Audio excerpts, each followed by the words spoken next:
Assalamualaikum warahmatullahi wabarakatuh.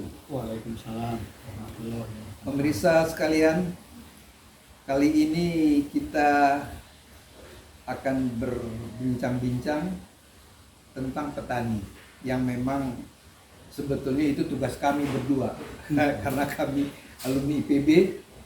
Ya kok nggak ngomong-ngomong tentang petani gitu kan, nanti diketawain orang kita bikin podcast tapi nggak ada bicara petani. Nah kebetulan Kang Entang ini adalah kawan saya juga semasa mahasiswa. Ini kenapa saya pilih kawan-kawan semuanya, karena gratis. Kalau saya panggil orang-orang itu pasti bayar saya. Itu aja pemirsa urusannya. Jadi kemarin itu Yono Cahyanto, teman saya satu fakultas malah. Terus Bang Yusmadi Praja, teman sama-sama aktivis. Nah sekarang Kang Entang ini teman di IPB juga, tapi junior saya. Kalau yang kemarin seangkatan betul saya dengan Pak Yono Cahyanto. Nah Kang Entang ini Ya. Tentunya banyak pemirsa dan juga kita bangsa Indonesia itu prihatin terhadap nasib petani kita, yang kalau kita pikir-pikir memang sejak zaman penjajahan dulu mereka dijajah oleh Belanda katanya, sekalipun sekarang sudah banyak penelitian yang mengatakan bukan Belanda yang menjajah tapi pejabat kita sendiri, pejabat bukan sekarang ya maksudnya. Feodalisme di zaman itu, entah bupati, raja dan segala macam yang ini kan upeti, Belanda menggunakan mereka. Katanya sekarang ini banyak penelitian sejarah menyatakan seperti itu. Jadi sekarang kita sudah merdeka sejak tahun 45 ya Kang Entang ya.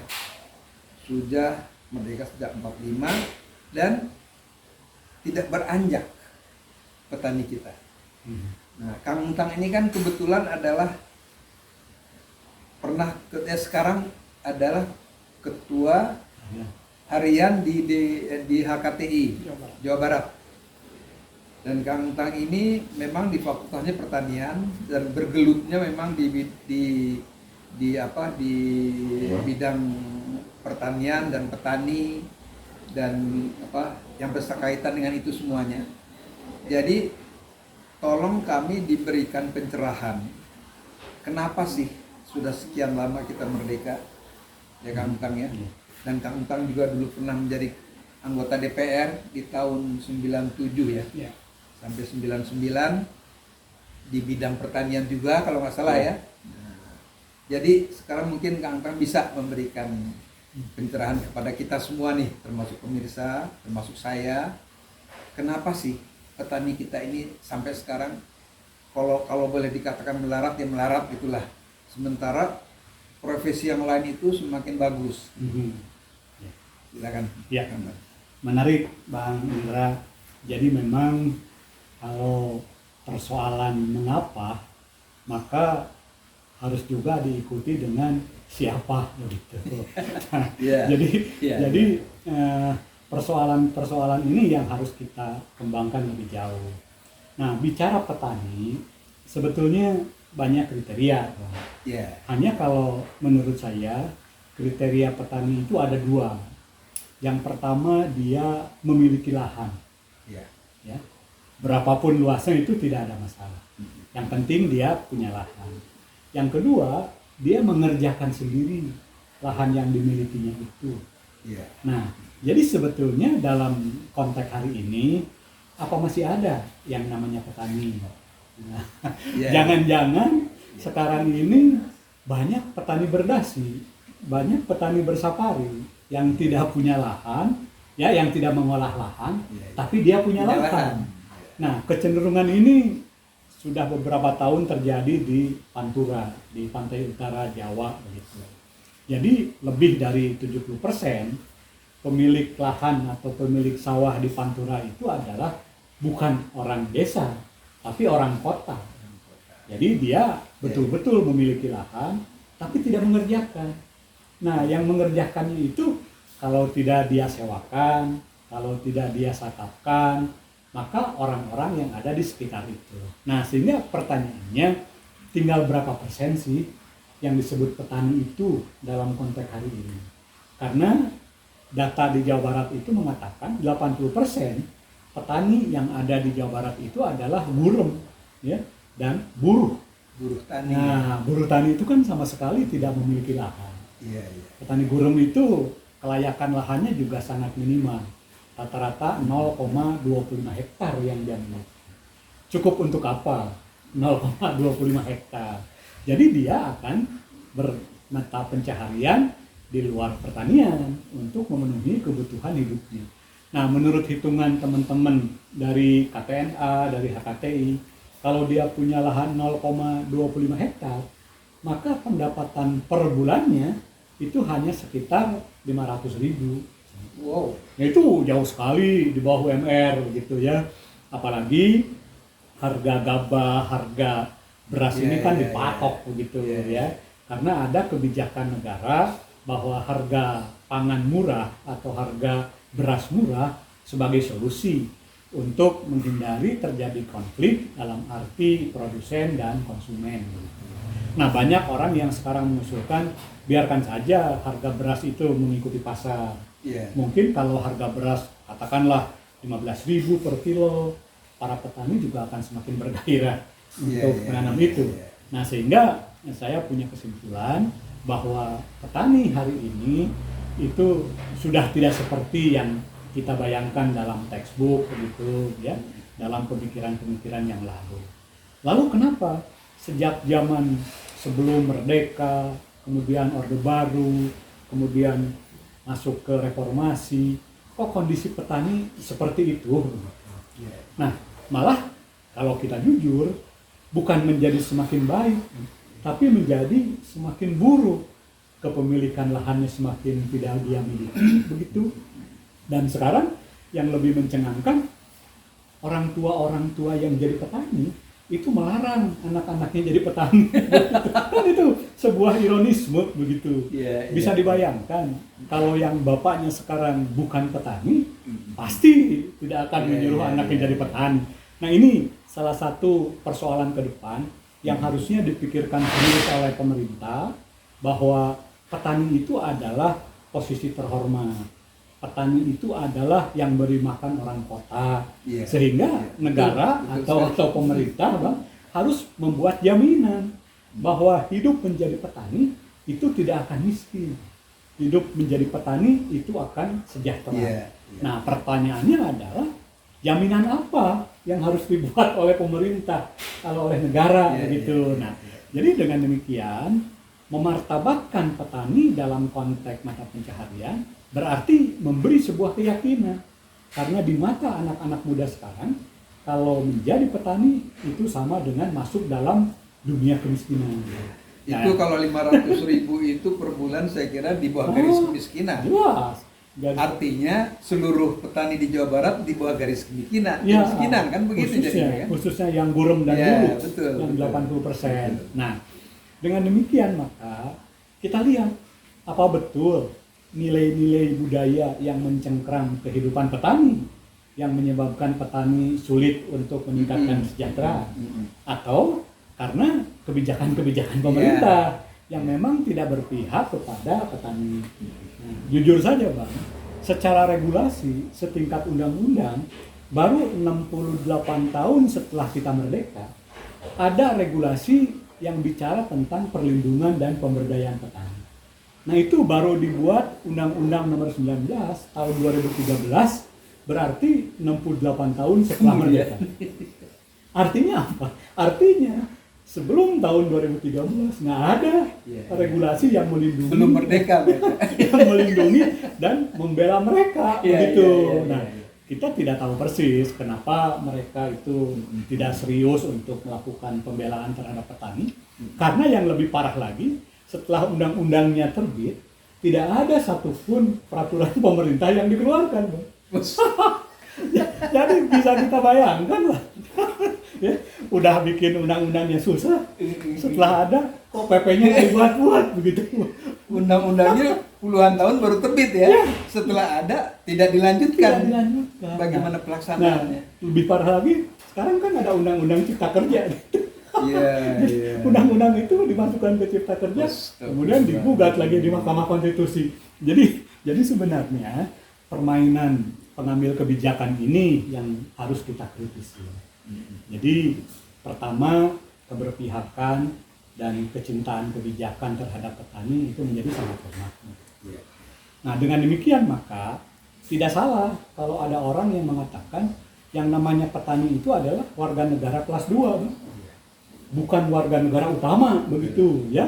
Karena yang seharusnya dia menikmati kemerdekaan, ya selamanya hanya menjadi korban kebijakan. Padahal mereka lah yang ngasih makan kita. Padahal semua. Mereka itulah ya pejuang-pejuang pangan, pahlawan-pahlawan pangan yang secara ikhlas, rela bercocok tanam sekalipun pandemi Covid itu menyerang. Bagi mereka santai-santai saja. Dan alhamdulillah waktu kemarin-kemarin tidak ada klaster petani yang terjerat atau terserang oleh Covid begitu ya. Jadi kalau dalam hal itu kelihatannya petani kita lebih pintar ya. Orang kota lebih bodoh ya. Nah, itu ya. Kita semua ketakutan. Itu. Petani santai-santai saja ya, dia merasa yakin pada dirinya. Dia sering olahraga, kena terik matahari, makannya juga biarpun apa adanya tapi rutin begitu. Jadi adek gua itu pulang ke kampung Payakumbuh. Ternyata di sana nggak ada yang pakai masker. Di kampung 15 km dari Payakumbuh lah. Itu katanya pemberitahuan lewat mobil suruh pakai masker gitu lewat, itu diketawain aja sama orang-orang di sana. Dan memang nggak ada yang kena. Itu juga saya heran tuh. Gue juga heran itu. Jadi di kampung gue tuh nggak ada yang kena. Ada kedengaran 1-2 tapi kita nggak kenal gitu. Jadi memang ini penyakit orang kaya kayaknya. Orang kota gitu. Nah, jadi kembali kita ke soal petani ini. Bagaimana pemecahannya? Karena ini kan kalau ngelihat begini seperti goodwill tidak ada dari pemerintah gitu terhadap kehidupan petani. Mungkin Kang Tang punya solusi bagaimana itu menghimbau pemerintah untuk betul-betul mau memperhatikan petani, bukan hanya ngomong gitu ya. Ya, jadi kan persoalan petani di tanaman pangan ini itu sebetulnya lebih miskin lahan dibandingkan dengan petani-petani di luar tanaman pangan. Jadi contoh Presiden sekarang membagi-bagikan lahan hutan, ya, dia punya 12,7 juta hektar yang harus diberikan kepada masyarakat. Gitu. Nah, sebanyak 2 hektar itu kan buat petani, ya, itu lahan yang cukup luas begitu, ya. Tapi kan persoalannya bukan hanya sekedar dibagi lahan, tapi bagaimana mengolah dan mengelola lahan itu.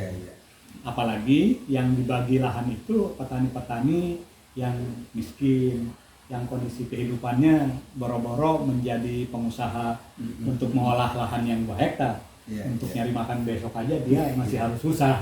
Betul. Nah, jadi sebetulnya kuncinya bukan dibagi-bagi lahan. Tapi poin saya, ujungnya itu ada di kedaulatan petani. Petani berdaulat kalau dia punya lahan. Jadi kalau dia tidak punya lahan, berarti tidak berdaulat. Tapi kan pemerintah membagikan lahan 2 hektar. Nah, itu kan untuk hutan, Bang. Ini untuk tanaman pangan. Oh itu untuk hutan untuk ya, hutan. yang tadi Kang Tang. Jadi ada 12,7 juta harus selesai di 2024, tapi yang baru selesai sampai hari ini itu hanya 4,8 juta hektar yang sudah dibagikan.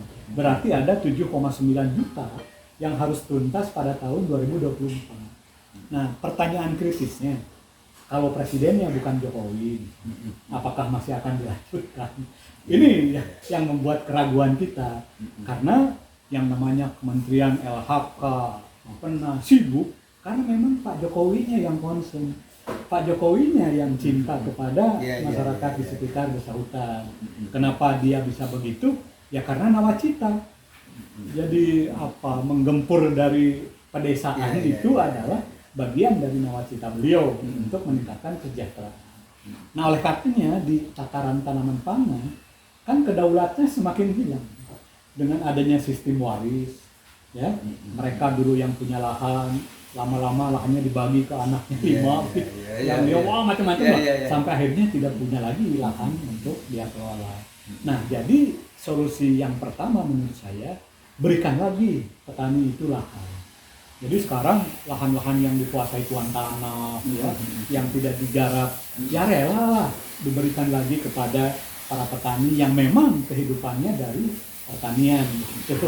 Jadi jangan sampai lahan-lahan itu dibiarkan nunggu waktu, nanti jadi perumahan, nanti jadi apartemen. Kan nggak begitu pola pikirnya. Kalau mereka itu cinta terhadap para petani. Jadi persoalan yang menurut saya serius adalah kehilangan rasa cinta dari orang-orang kaya untuk sama-sama menolong orang yang kesusahan, karena disitulah sebetulnya letak katakanlah kesetiakawanan sosial, ya, saling memahami, saling menghormati, yang sekarang ini mulai hilang gitu dari kalangan-kalangan, ya saya sebut orang-orang kaya lah. Mereka itu adalah penikmat pembangunan yang kadang-kadang tidak merasakan bahwa di balik kenikmatan yang diterima ada sebagian besar masyarakat kita yang menjadi korban karena kebijakan-kebijakan yang dilakukan oleh pemerintah.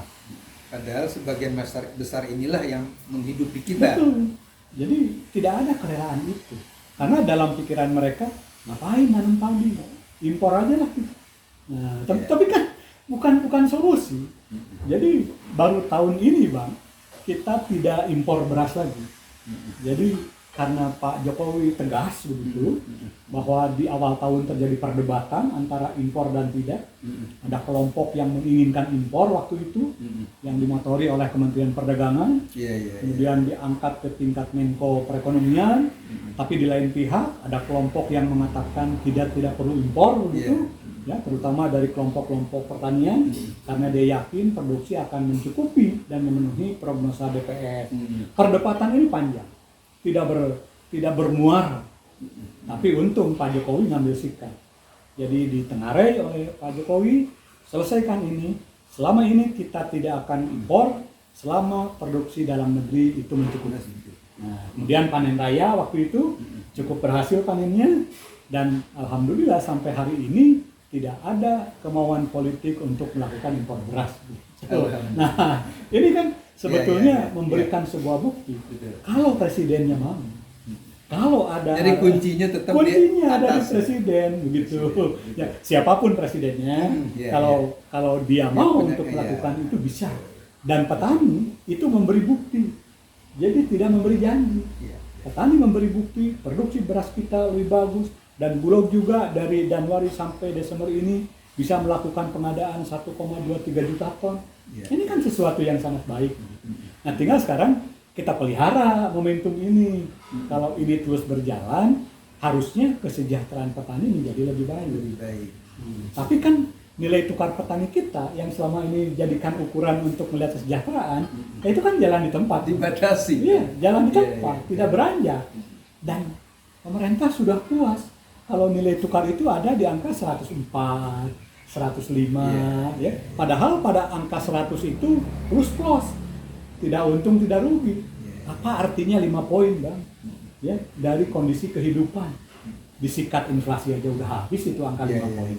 Makanya saya dari dulu mengusulkan, kenapa sih Kementerian Pertanian tidak berani bikin target NTP itu 120? Jadi kalau ada 20 poin antara pendapatan dan pengeluaran, baru ada maknanya bagi petani. Tapi Kementerian Pertanian lebih senang berusaha meningkatkan produksi daripada berusaha meningkatkan kesejahteraan petani. Karena logika berpikirnya yang keliru. Ya, teman-teman di pertanian itu berpikir kalau produksi meningkat, otomatis kesejahteraan akan meningkat. Enggak, tidak ada korelasi positif. Saya bisa mengatakan itu kenapa? Coba lihat BPS 20 tahun terakhir. Produksi padi kita naik kan. Tapi kesejahteraan petani jalan di tempat. Masa sih nggak mau belajar dari pengalaman itu? Kan tinggal geser aja dalam rensra mereka. Gua ini baru 2 nih ngomong kemarin soal kelinci ya, sama teman dari IPB juga kan, kebetulan ahli kelinci satu-satunya di Indonesia. Soal daging kelinci yang bisa meningkat tinggi ya, bisa mengalahkan sapi dan kambing. Tapi pemerintah juga tidak ada perhatian ke situ gitu. Padahal ini mudah sekali gitu. Nah, jadi kan selama ini kalau kita lihat, kita tengok ke belakang itu kan pemerintah katanya memberikan subsidi buat petani. Itu bagaimana tuh subsidi yang ada itu sebetulnya? Jadi kan negara kita ini memang dulu dikenal sebagai negara subsidi. Ya, ya. Tapi bagaimanapun juga ada hikmahnya. Selama subsidi itu dilakukan dengan penuh tanggung jawab. Tapi kalau ternyata subsidinya tidak dilakukan dengan bertanggung jawab, maka akan ada dampak-dampak yang dia timbulkan. Nah, yang paling besar subsidi itu kan di samping kepada benih, ya, kalau untuk pertanian, subsidi kepada pupuk, begitu, dan mungkin juga subsidi kepada harga. Tapi yang terjadi hari-hari ini, subsidi pupuk itulah yang dijadikan andalan. Padahal di lain pihak, subsidi itu tidak dirasakan langsung oleh petani, tapi subsidi itu diberikan kepada pabrikan, diberikan kepada katakanlah pusri, diberikan kepada apa itu yang di petrokimia, ya macam-macam lah gitu ya. Dan uang itu dipakai untuk apa? Dipakai impor oleh mereka bahan-bahan dasar pupuk kita yang tidak bisa kita hasilkan gitu. Jadi akhirnya petani tetap saja ya terjebak oleh cerita-cerita masa lalu. Pada saat panen pupuknya hilang, pada saat mau nanam pupuknya mahal. Ya udahlah. Jadi mereka tidak pernah merasakan subsidi itu. Menjadikan. Bagaimana kalau misalnya saya pernah baca dulu waktu mahasiswa, Jepang itu melakukan subsidi itu langsung diberikan kepada petani dalam bentuk harga. Ya. Jadi subsidi yang mestinya buat pupuk nih, misalnya berapa ratus miliar gitu kan, itu diberikan kepada petani dalam bentuk harga. Misalnya harga berasnya 10.000 gabah per kilo, ya kan? Nah, itu kan langsung petani yang terima. Ya. Kemudian pemerintah jualnya 9.000. Ya. Kan subsidi, kan nggak ada masalah. Itu kan subsidi. Nah, sehingga petani itu bersemangat gitu untuk melakukan peningkatan produksi dan segala macamnya. Kemudian dampak lain yang bagus adalah mafia beras nggak jalan. Bagaimana dia mau beli 10.000 kejualnya 9.000 kan nggak mungkin. Nah, itu apa nggak terpikir oleh pemerintah? Kan orang pinter-pinter, menteri-menteri kita dan orang-orang di pertanian itu. Ya, yang tidak bisa dipecahkan itu adalah kepemilikan lahan.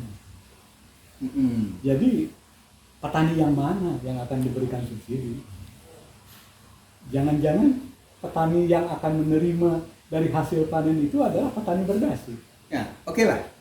Mungkin bisa begitu ya. Tapi kan petani ini kan mendapat bagi hasil kan dari panen yang mereka dapatkan. Nah, tergantung dari mekanismenya. Nah, jadi kalau yang nyewa enggak. Oh, kalau nyewa enggak? Kalau nyewa enggak, dia udah bayar aja ke pemilik lahan. Oh iya, ya. Jadi berarti petaninya dapat produksi kan? Si petaninya. Petani yang dapat kan? Berarti yang dapat subsidi petaninya kan? Kalau kayak begitu. Bagus berarti kan? Itu lebih bagus. Nah, itu lebih bagus kan? Jadi artinya bisa aja dibikin aturan pemerintah, ya kan?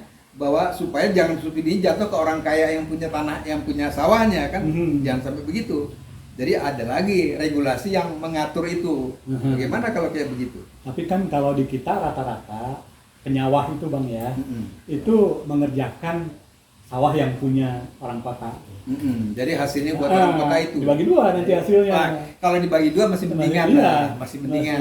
Karena dia mendapatkan juga kan. Tapi ada juga pola yang tadi semuanya oleh orang kota, dia mah hanya dibayar saja per hari. Itu berbahaya, itu jadi buruh. Kayak pekerja di pabrik kan. Kenapa di Jepang bisa Bang ya? Karena di Jepang sistem warisnya itu tegas. Jadi kalau saya punya anak 5, hanya anak tertua laki-laki yang kebagian jatah lahan yang saya miliki. Tidak dibagi rata. Kalau di sini anaknya 5, anaknya 5. Di sana itu dijaga itu kan. Jadi tetap lahan sawahnya ada, kemudian gairahnya juga ada, dan subsidi pemerintah juga untuk menjamin itu. Nah di kita pernah diusulkan, gimana kalau MUI lah ya, bikin fatwa begitu, sistem waris lahan sawah itu seperti di Jepang gitu, tidak seperti di sini. Kalau di sini pasti habis lahan sawah itu pasti habis. dengan cara yang begitu. Tapi MUI waktu itu belum respon. Tapi melihat kondisi sekarang, alih fungsi lahan yang begitu membabi buta, Bang. Kemudian regenerasi petani yang hampir tidak ada begitu. Pemerintah lalu mengambil spot-spot sederhana. Udah ada petani milenial. Di mana sih ada petani milenial yang punya jiwa petani? Bayangin loh Bang, saya kadang-kadang suka ketawa. Anak-anak muda di Bandung aja tuh pada protes dengan petani milenial. Loh kalau milenial habis menjadi petani apa katanya? Mereka lebih udahlah petani muda aja katanya, jangan gagah-gagahan pakai istilah milenial gitu ya. Iya kan itu sesuatu yang tidak logis. Nah, pemerintah tuh seolah-olah lebih senang pencitraan, padahal itu tidak menyelesaikan masalah. Dan ingat, petani itu punya budaya.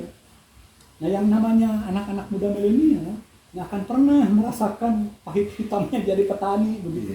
Ya, artinya dia hanya sekedar mengisi waktu. Kalau ada kesempatan yang lebih baik, dia akan lompat. Ya, ini terjadi di beberapa daerah yang dikembangkan di Jawa Barat oleh gubernur itu, yang semula ada 2.200 orang yang daftar, kemudian setelah berjalan, ya mungkin hanya tinggal 3% saja yang lainnya sudah pada keluar. Ya, karena dia merasakan kok begitu jadi petani gitu, hanya janji aja. Jadi memang ujung-ujungnya kembali kepada pemerintah. Ya. Karena yang bisa membela petani itu yang paling benar adalah pemerintah, ya kan? Dia bisa membela dengan dana, dia bisa membela dengan peraturan, ya kan? Jadi kalau diserahkan kepada masyarakat nggak akan selesai-selesai. Iya betul Bang, karena tahun 52 Bung Karno itu kan sudah mengakronimkan petani, ya. Jadi dia sebut petani itu penjaga tatanan negara Indonesia. Jadi petani itu singkatan dari penjaga tatanan negara Indonesia. Ya hobi kan, hobi gitu ya. Tahun 52 aja Bung Karno sudah begitu. Masa sih presiden-presiden yang sekarang ya harusnya kan lebih bagus dari apa yang disampaikan oleh Bung Karno. Dengan teknologi, dengan inovasi. Tapi kok adem ayem saja begitu untuk pertanian. Nah, yang lebih sedih lagi politik anggaran, Bang. Politik anggaran untuk pertanian ya itu sangat kecil. APBD di provinsi itu untuk pertanian hanya sekitar 5%. Di kabupaten kota paling besar itu 2,5% ya, dari APBD. Nah, ini harusnya mulai diatur politik anggaran. Dan yang namanya pertanian harus dibedakan dengan petani. Jadi selama ini yang namanya pembangunan petani bagian dari pembangunan pertanian. Nah, harusnya kan tidak begitu. Pembangunan pertanian oke, pembangunan petani juga oke. Nah, makanya saya sering mengusulkan kalau untuk meningkatkan produksi, oke, itu urusan pembangunan pertanian, urusan Kementerian Pertanian, urusan dinas di provinsi. Tapi kalau untuk meningkatkan kesejahteraan petani, bukan hanya urusan pertanian. Soalnya kalau jalan rusak, berarti kan Kementerian PU yang harus memperbaiki jalan. Kalau harga rusak kan Kementerian Perdagangan. Jadi memang semua kementerian yang terkait dengan kesejahteraan petani harus terlibat. Nah, makanya politik anggarannya jangan sektoral. Selama politik anggaran jadi kelihatannya petani gede gitu ya, padahal nggak dapat sama sekali. Nah, orang untuk pembangunan pertanian lebih besar di mana? Subsidi pupuk, subsidi benih, infrastruktur, alat mesin. Nah, petaninya gimana? Yang dapat orang-orang kaya juga. Itu juga gitu. Nah, ini kan hanya soal mindset lah. Ya, sebetulnya orang-orang pertanian juga memahami itu. Tapi pada saat pemahaman dieksekusi menjadi operasional, mereka juga tidak punya kemauan. Betul, Bang. Kuncinya di presiden. Memang yang kita khawatirkannya hal kayak begini kan lama-lama petani muak. Ya kan bisa kan? Bisa karena itu. Ini kayak kasus yang terjadi 2011 di Wall Street. Okupasi Wall Street itu kan, yang dimana karyawan, buruh bersama-sama pengen nangkepin tuh kapitalis gitu kan, dan sekarang itu berjalan terus sampai sekarang, sehingga Amerika sekarang ada isu malah mau perang saudara ya kan. Jadi hal itu bisa aja terjadi di sini kan, buruh sama petani. Ya ini kan kayak kembali kayak zaman PKI dulu, bersatu mereka bisa dimanfaatkan gitu, hal seperti itu. Jadi memang pemerintah sudah harus care dengan ini, buruh dan tani ini. Jangan sampai ini dimanfaatkan oleh pihak-pihak yang ingin membuat kekacauan menjadi kekacauan benar gitu. Susah lagi kita. Iya kan? Jadi betul, pembelaan petani itu harus tanpa reserve. Jadi segala program itu jangan dikemas dalam proyek, tapi coba dikemas dalam gerakan. Kalau proyek itu hanya sebagai pemacu saja. Jadi sekali cukup proyeknya. tapi berikutnya adalah gerak. Nah, siapa yang harus peduli? Bukan hanya pemerintah, tapi penikmat-penikmat pembangunan. Ya, kalau dalam Orde Baru itu ada konglomerat begitu. Nah, mungkin sekarang ada juga konglomerat, tapi terselubung begitu ya. Karena dia khawatir disamakan dengan Orde Baru begitu. Nah, mau nggak dia punya kecintaan ya untuk berbagi ya, bagaimana menyiapkan pembangunan yang sifatnya gerakan ya, sehingga antara pemerintah dan dunia usaha betul ada kolaborasi dalam pembangunan itu. Makanya politik anggaran harus digeser dari sektor menjadi multisektor, dari satu pihak menjadi multi pihak. Nah, ini kan secara teori ada, tapi pada saat teori dieksekusi menjadi pelaksanaan, nah, orang-orang kadang-kadang berpikir dua kali begitu. Buat apa ngebela petani mah, program rugi katanya begitu. Kan itu sesuatu yang tidak baik. Tanpa itu nggak akan bisa dilakukan. Jadi rasa kebersamaan itu nggak ada. Nggak ada di bangsa kita. Betul. Kurang sekali. Jadi jangankan antara penikmat dengan korban, sesama penikmat pembangunan saja masih saling sikut. Masih kejar-kejaran proyek. Itu kan begitu. Apalagi yang penikmat dengan yang korban. Nah, ini juga menjadi susah. Alhamdulillah kita sampai di ujung acara ini ya, wawancara ini, dan tampaknya banyak yang kita bisa dapatkan dari Kang Entang, pikiran-pikiran jernih bagaimana meningkatkan petani kita yang sebagian besar dari bangsa kita ini kan petani, ya kan, itu harusnya menjadi perhatian betul oleh pemerintah. Alhamdulillah Presiden kita saat ini mulai melakukan hal itu dan mulai sudah menjalankannya, ya kan. Mudah-mudahan program bisa berjalan terus, dan mungkin ada kata-kata terakhir dari Kang Entang untuk, bukan terakhir maksudnya, penutup ya, untuk bagaimana pesan-pesan kepada kita bangsa Indonesia ini kira-kira. Jadi yang pertama, petani itu harus bangkit mengubah nasib.